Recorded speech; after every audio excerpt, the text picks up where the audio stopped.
Indian Railway has recently prepared many policies and roadmap to achieve 3,000 million ton loading by 27 as against 14-18 million ton in 21-22.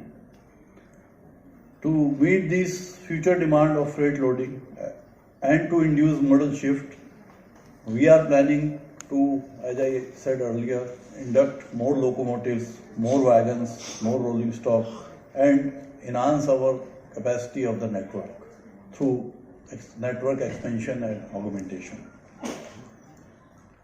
The big policy changes are in the offing in the areas of marketing, pricing, customer service and related issues to provide ease of doing business and to facilitate the modal shift.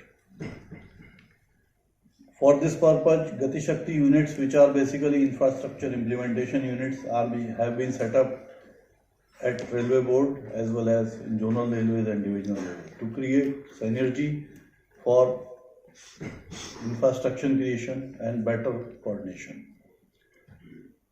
100 Gati Shakti terminals. Gati Shakti terminals are the multimodal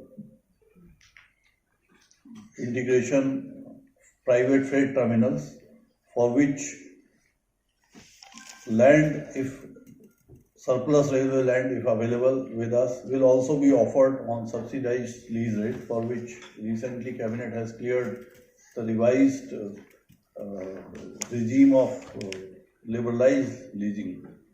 And this will permit the private sectors to set up their own terminal either on the private land or on the vacant railway land.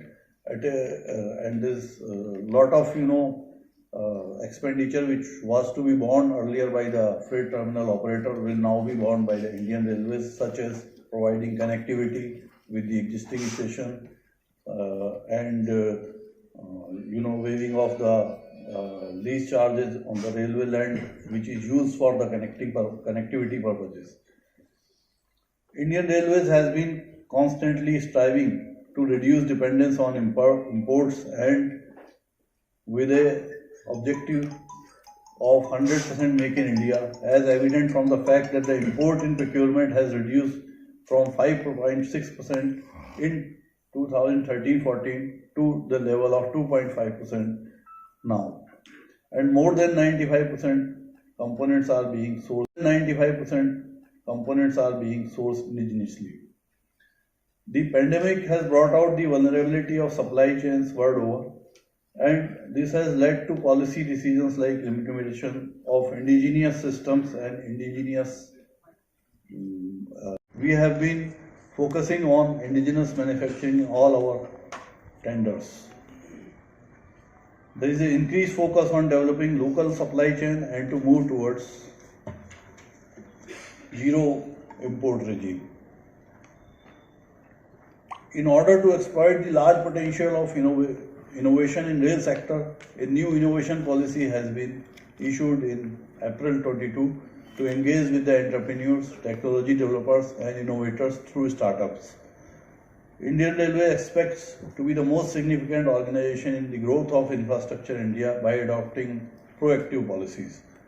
It is in the process of reinventing its PPP policies for their wider acceptability in the private sector and with a view to use the private sector efficiencies to achieve its overall growth targets. With such an ambitious roadmap, IR is looking forward to the mutually beneficial collaborations with private sector to help it meet the challenges of technological upgradation and investments, with special focus on infrastructure, high-speed rail, DFCs, heavy haul operation, PPP, intermodal transport integration, digitalization and innovation. In the end, I would like to thank the organizers again for giving me this opportunity to present before you the vision of Indian Railway infrastructure in the coming years, and also I reiterate the commitment of Indian Railways to achieve the same.